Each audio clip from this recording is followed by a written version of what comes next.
Hi, welcome and thanks for joining us for this last session of our IoT track today. My name is Tim. I'm an IoT Specialist Solutions Architect with Amazon Web Services. I'm joined by Michael. Hi everyone, I'm Michael Garcia and I'm a Senior Technical Program Manager in the IoT Service team. Tim and I both presented sessions today and we wanted to put in practice what was presented in this IoT track. Before we go there, we first wanted to give you a quick refresher to make sure everyone is on the same page. Absolutely. And speaking of which, the first session was presented by you, I believe. Correct. It was meant as an introduction to IoT on AWS, going through our portfolio of IoT services as well as customer examples. You covered how we extend our services from all the way down onto electronic devices to analytics and security monitoring. The key learnings from that session were about how to drive successful business outcomes leveraging IoT. And that's exactly what we'll do in this session. By working backwards from business challenges, we'll design solutions to achieve business outcomes. But more on that later. The second session that Simith presented showed you the tools we provide to customers and partners so they can seamlessly connect to AWS IoT Core. That way, they can spend more time on building their product features and less time worrying about the complexities involved in connecting products, like protocols or security. Simith covered our IoT SDKs as well as Amazon FreeRTOS, allowing microcontroller-based electronics devices to connect securely, reliably, and at scale to AWS IoT Core. Amazon FreeRTOS, based on the open-source free real-time operating system, with added communication libraries for edge and cloud, simplify the process of connecting your devices to the cloud, helping customers focus on their business logic without having to worry about the complicated connectivity implementations and security protocols.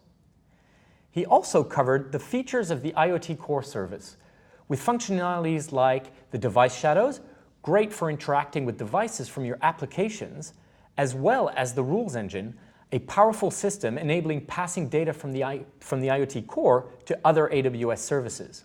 Yes, and then Kapil took over to cover how we are helping our customers having to deal with the complexities of the edge, as well as how services like AWS Greengrass are a great solution for industrial use cases where edge capability is critical. The reason for that is simple. You need to work in an environment that can have intermittent or no connectivity. You need to achieve real-time predictable response times, and you need to filter or transform the data that goes to the cloud. So to accomplish all that, you can use AWS Greengrass. In addition, it also lets you and your constrained devices benefit at the edge from machine learning thanks to its machine learning inference capabilities. In the fourth session that was presented by Tim here, he explained how to manage devices at scale, specifically what that means for operations when you have to manufacture devices in large quantities. He covered how a customer would simply onboard large quantities of devices at scale, monitor, query, and manage them. He also went through what that implies from a security standpoint, and how services like AWS IoT Device Defender could help our customers audit and monitor their security posture around IoT. Also, how leveraging secure element chips could not only simplify manufacturing and onboarding of your devices, but also secure your keys at the device level. Finally, he also introduced AWS IoT Analytics, which will enable you to turn raw data into actionable insights. And that's really what IoT is all about. That's how you are going to be successful doing IoT, by focusing on the business outcome. And now we've come round full circle from our first session. Focusing on your business challenges, implementing IoT to solve those challenges to drive successful business outcomes. All right, now that everyone is on the same page, let's start talking about what we are going to build today. At the AWS Singapore Summit, I demonstrated the use of AWS IoT as well as Greengrass machine learning inference by using this water dispenser device that our team created at reInvent last year. It is a water dispenser. You attach a water bottle to it, and then via motor can control pouring a cup of water from the cloud. A really simple and fun little device. But it got me thinking about water fountains that you can see in houses or in the office, and about the type of challenges that those businesses are facing. For instance, you need to have a replenishment service to deliver new water tanks when necessary, which is a tricky thing to do without having data and without having a connected device. Either you are going to deliver water tanks before the old one finished, which means those water tanks could have been better used elsewhere, plus they're going to pile up, which is not a great experience for the customer. Or you deliver not enough of these to your customers and you're left with empty fountains waiting for new water tanks to be delivered. In both cases, it's a loss of revenue and not a great customer experience. So as a business, we definitely want to optimize as much as we can there. Right. I also imagine another business challenge is reacting quickly in case of a broken water fountain. If you wait for it to happen and for the customer to call you, there will be a period of time where the customer is left with no water. Again, in that case, it would lead to customer frustration and loss of revenue. Doing predictive maintenance on a connected asset would enable our business to anticipate when the water fountain are going to break and replace them before that happens. And it does not stop there. These days, a lot of innovative companies are creating a better experience around connected homes. It would be great if our water fountain could be part of that ecosystem and offer that experience to our customers. Furthermore, I'm sure we could create better services once our products would be voice-enabled, like a painless experience around changing the delivery schedule if you know you're going to be away on vacation, or if you know you're going to consume more of these water bottles in case of an event. Yeah, that makes sense. Okay, so we have 3 business outcomes we would like to achieve. First one is getting visibility on current consumption of water so we can start to optimize replenishment. Then predictive maintenance on our assets, and finally creating a voice-enabled experience. So that's a lot to achieve, but let's see what we can build to achieve those business outcomes. Tim, any ideas on where to start? Of course. So we have what seems like a pretty simple design. We have a water dispenser that historically in our business was a simple water container using gravity to pass through pipes and serve water through a tap. With our new business model, we need to start connecting that water dispenser to the cloud. For this, we'll start with equipping our water dispenser with an electronic device, simple enough in nature to be able to control the delivery of water and potentially make some measurements later down the road. We'll take our device and we'll connect it to the AWS IoT core. From a high level, this gives us a secure and scalable two-way data communication with our device. So now we have to choose what electronic device we're going to use for this. I know we have a selection available online on our website, which are compatible with Amazon FreeRTOS, but what device did you choose and why? Well, a water dispenser is quite a simple device, and for this, we'll want to make our electronic cost as low as possible, whilst keeping a high level of security. For the purpose of this demo, I'll use an ESP32 Espressif chip and connect it to the internet over Wi-Fi. And just to show different supported embedded firmware operating systems, I'll be using Mongoose OS, which is a partner operating system that supports AWS IoT very efficiently. I could have used Amazon FreeRTOS for this, but since Simith already showed us in his session how to use Amazon FreeRTOS on the ESP32, I thought we could change things up a bit. And it's great to see that there are many options available. So the first thing we will need is a certificate in order for our device to connect to AWS IoT Core. What is your approach to provisioning and onboarding in this prototype? For this, I want to implement the JustinTime Provisioning solution. The reason is twofold. First, it gives me an opportunity to show how this works to the audience. But second, and most importantly, because since our business is in the manufacturing of water dispensers, our IT team resources would be better spent on developing features to reach business outcomes rather than reinventing how to manage and pre-register devices. By implementing just-in-time provisioning as part of the AWS IoT Device Management Service, Our devices will auto-register themselves to the platform, simplifying a lot of the heavy lifting. Now, our devices will need to be controlled, and so we'll want to use the device shadows, integral part of AWS IoT Core, to control the state of the device. We'll set up a state value of dispense, and the device will report its dispense state from disp idle to disp acknowledgement. Whilst from the cloud side, we'll sometimes require the state to be disp rec, which will in fact trigger the action of dispensing water. Okay, so with this, it means that we'll be able to know the state of our device at any given time, right? Also, by leveraging the device shadow, we get an API around the state of our things out of the box. And that's what we will use to control our water dispenser. This is perfect for our Alexa integration. We'll simply create a skill for Alexa. That skill will trigger a Lambda function, which in turn will make a REST API call to modify the shadow of our water dispenser.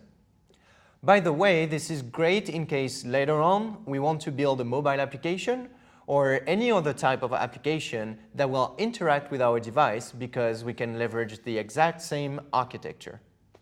Exactly. To be honest, we'll simplify it down significantly by having our Lambda function hard-coded to interact with our test device on the table for the purpose of this demo. In the real world, you'll want to implement a full back-end business application allowing Alexa to match a user's Echo device with the water dispensers he owns. Not difficult to implement at all, but a bit more work given we want to revolutionize our water dispenser business over the next 15 minutes. Right. So now that we have complete control over our device and are reporting information back up to the cloud, we need to solve our business problems. And for this, we need to access the incoming data of the fleet. We'll use AWS IoT Analytics by piping the data from our shadows to its ingestion channel. We'll use the service to analyze, transform, and compute the incoming data, and then store it so that we can expose it via a data set to Amazon QuickSight. That way we can start making sense of the data and make better educated business decisions. Okay, so our device connects to AWS IoT, Alexa controls it, AWS IoT Core passes the data to AWS IoT Analytics, and then we dashboard it via Amazon QuickSight. That sounds simple enough. Are we missing anything? No, I don't think so. That should be enough for now, especially as we really believe customers should start small, act fast, and then iterate. Let's try this architecture out, and once we get successful outcomes, we can iterate further later. Great. So let's switch over to my computer and get our hands dirty. Let's start by creating our device. Like I mentioned before, I'll be using a Mongoose OS on my ESP32. For the purpose of the demo, and to speed things up a bit, I've gone ahead and pre-flashed my firmware onto the device. And as you can see from the console output of the device, it's trying to connect to the cloud, but doesn't yet have a certificate, so the connections are failing. We still have some work to do. We want to onboard our device onto AWS IoT Core. We'll use JustinTime Provisioning for this. There are two parts to JustinTime Provisioning. First, I'll need to create a provisioning template. My template is quite simple, but there are a couple things to note. I'll be using certain parameters for the provisioning process. These parameters can be extracted from the certificate when the device first connects. Here, I'll be using the country, the organization unit, and the common name as parameters for my created resources. I'll be creating a thing with 3 attributes, a default version of v1, the country parameter, and I'll be setting a capacity attribute that I plan to use the organizational unit parameter for. Capacity will define the type of water dispenser we're shipping out. Yes, indeed. To clarify for the audience, in our scenario, we're currently shipping water tanks that have different capacity depending on the subscription that customers have. Back to the provisioning template, when it runs, it will provision automatically for us on AWS IoT Core a new thing with those attributes, attach the provision certificate as well as specifying the granular security policy that will restrict access to the right topics. That's exactly what it will do. Now that our template is ready, we need to provide AWS IoT Core with a custom CA certificate. Let's go ahead and create one.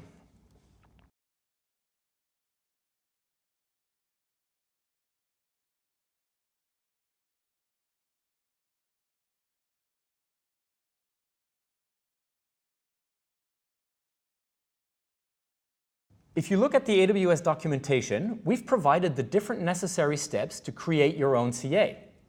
We simply use OpenSSL commands here. I've packaged them all up in a bash script. So now I've created my CA. Let's have a quick look at the AWS IoT console. As you can see, I don't yet have my CA registered. So let's go ahead and register it.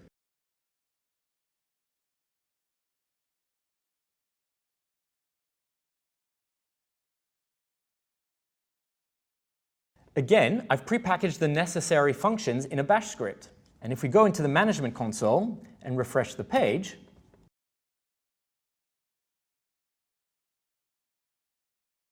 we now have our custom CA registered on AWS IoT. All we need now is a device certificate signed by our custom CA.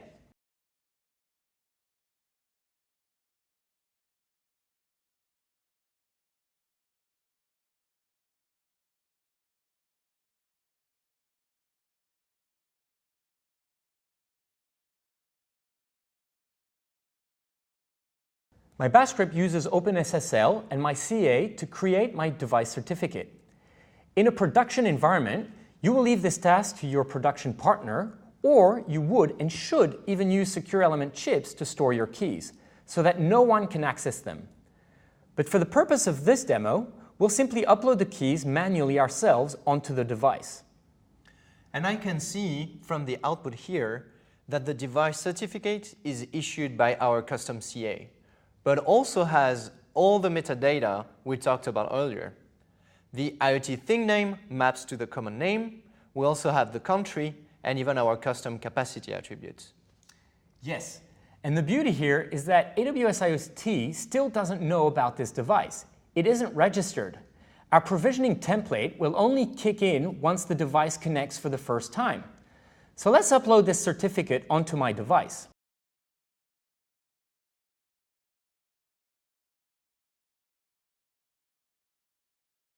Great. We can see that our device is connected and has reported its state to AWS IoT. Let's go have a look at the console.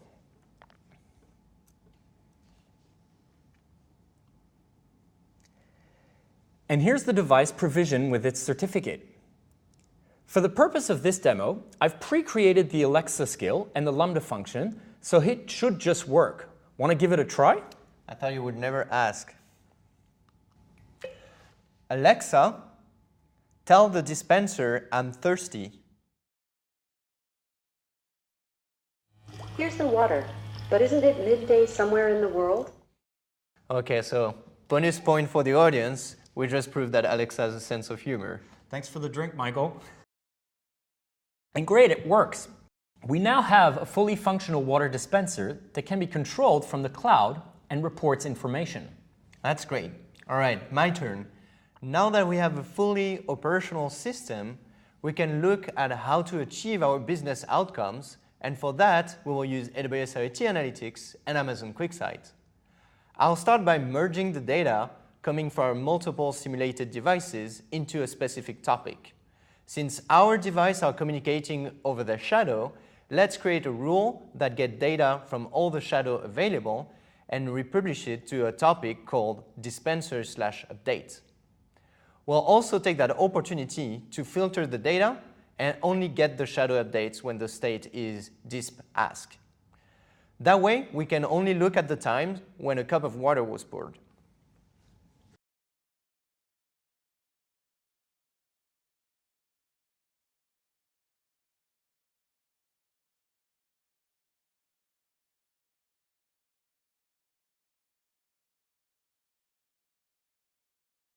I've already prepared the rule to save time, but simply, as we've explained, the rule selects the data from the shadow/update topic of our devices and republish to the dispenser/update topics. Now we can check that the rule is executing as intended. For that, let's use the embedded MQTT client in the IoT console and subscribe to the topic dispenser/update. We can see indeed that the data is flowing and has the right attributes. Now we are going to switch over to the AWS IoT Analytics console, and we're going to perform the work of the data engineer, who is usually the person that will clean, filter, and enrich the data so it can be ready for analysis. So I can see on the left pane of the console, there are 3 different items: channels, pipelines, and data stores. I imagine they all have different purposes. Can you start by explaining what a channel is? Sure. A channel represents the source of the raw data before any kind of processing. So let's go ahead and create one. I will call it live demo, and as you can see, there is a setting about the rotation of our raw data.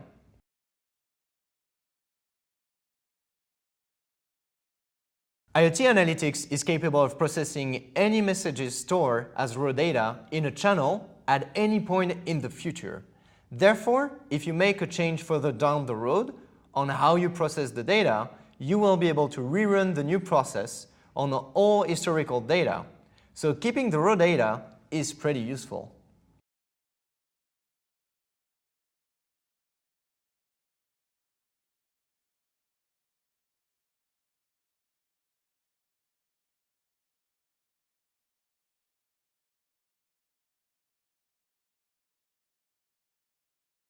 All right.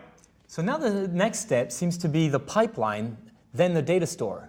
Before creating a pipeline, can you explain what it is and how it relates to a data store, as well as to our use case? Sure. Pipeline will take a channel as an input and will describe the series of transformation that will be applied to the data. So this is where all the hard work is performed. And to help with that, IoT Analytics offers a set of pre-built transformation. In our use case, we'll ultimately want to add GPS coordinates to our data so we can put our data on a map using Amazon QuickSight. Remember, Tim earlier set the country attributes when generating devices. So I need to retrieve that attribute from the registry in AWS IoT Core. Once I have it, I can use a Lambda function to map a country to GPS coordinates. We've arbitrarily choose that for the country. Once that processing is done, the output of the pipeline will be stored in a data store. Okay, so less talking, more building. Let's create our pipeline first. So I give it a name, which is live demo as well. And as the source, I can select live demo. Which is the channel you created before. Channel. Right. Correct. Now we're going to see an example message that will come from the channel, and we can select the attribute name. So let me select everything. And now that's where we can enrich, transform, and filter our messages. So first we're going to add an activity to enrich the message with IoT Core registry information. So this is where we're going to get the country information, for example. Exactly. Right. So we can select the source for the thing name, and the attribute is thing that we have created. Then I'm going to select an IAM role. Oh, let me.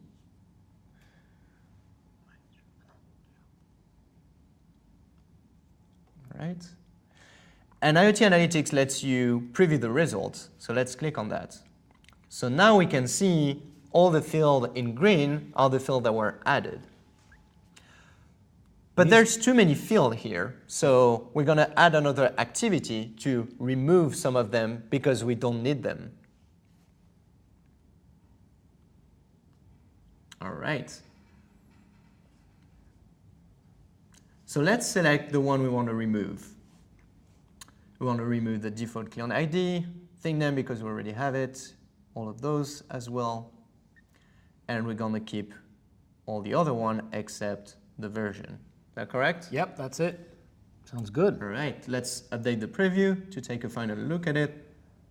Great. and it looks good. So how are you going to get the GPS coordinates? So now I'm going to add another activity, which is a Lambda function. And the Lambda function will take that as input, do the processing, and then add the GPS coordinates. So let's do that together. I select the transform message with Lambda function activity. Now I can scroll down to select my Lambda function, which is this one. And again, I can update the preview. All right. And now we can see the country have been added with the GPS coordinate. You had pre-prepared the Lambda function, right? And that has curated the information and provided the latitude and longitude based out of the country code. Exactly. So what just happened is that the Lambda function executed the one we already prepared. Wow. Yes. Very powerful. So now our message is ready for analysis. Our data is ready for analysis. No more activity to add. So we're going to go to next. So now we need the data store. And you can see I have the option to do it directly from this screen. So let's go ahead and create our data store.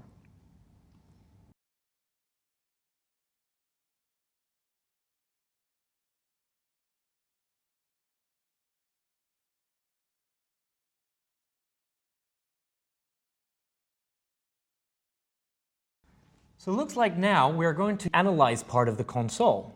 Does that mean we are switching hats again? Yes, it does. So let's switch to the analyze parts. And this time we're going to perform the work of a data scientist or business analyst.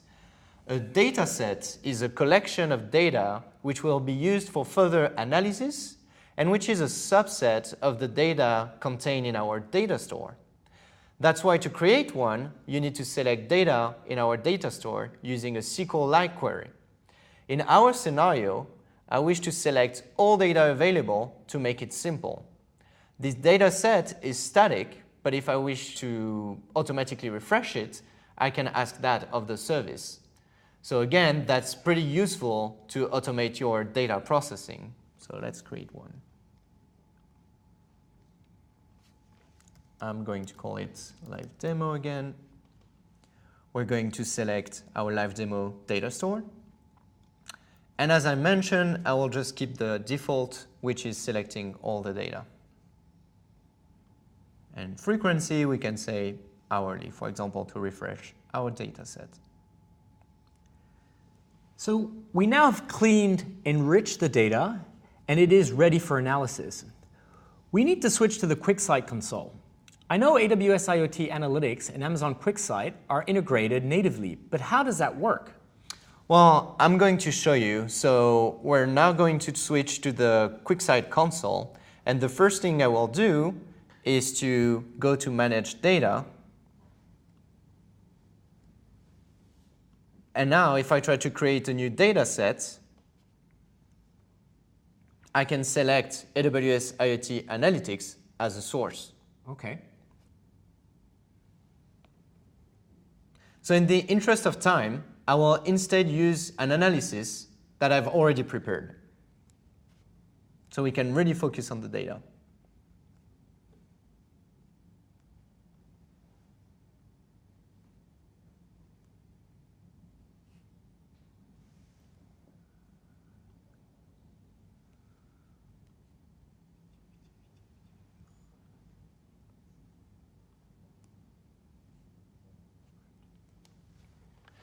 So here, you can see I have two graphs. And if we look at the first one, which is this one, we can see the consumption of water per country and capacity. Let me select it. All right. Right. So for instance, the country who consume the most water is Africa. And weirdly enough, they're using the smallest capacity of water tanks. So we should do something about that. That means they have many deliveries to replace their water tanks, and that they would probably benefit from changing their capacity to the biggest one. That way, it will make it more time for them to empty their water tanks. It has very good insight for our business. Now we can reach out to customers proactively. What about the other graph? Well, on the other one, you can see the consumption of water over time and grouped by capacity. That should enable us to learn more about the seasonality of our customers. Unfortunately, at first glance, there is nothing obvious that really pops up, which means we should get more data and start doing machine learning to be able to make accurate predictions regarding the consumption of water, which is fine. We can now iterate on our project. So it looks like it is time to wrap up our session. To summarize, we had 3 business outcomes. Enabling voice experience for our device was the first one, and we were successful doing that today. The second one was getting more visibility on usage and consumption of water, which was also a success. We were able to make smarter business decisions, but we also discovered we could go further and automate more things. Finally, the last one was about predictive maintenance, and we would need to add other sensors to our device in order to start delivering on this one. What we wanted to demonstrate today is that you start working from your business challenges, define business outcomes, and you deliver on those quickly with a minimum implementation required. It is perfectly fine to iterate over time to accomplish other business outcomes, and that is what we suggest you do. And for those who like the feel of the hands-on experience we just showed, have a look at the training content available to you now on the AWS.training website. You can access the digital training content built by AWS experts, find information on how to attend our instructor-led classes by qualified AWS instructor, and learn how to design, deploy, and operate highly available, cost-effective, and secure application on AWS. Then, validate your technical expertise on AWS and use practice exam to help you prepare for AWS certification. So thank you for attending this last session of AWS Innovate, and thank you for staying with us till the very end. We hope you found it valuable. Do provide us with your feedback and let us know how we can improve the event experience for you in the future. Thank you. Thanks.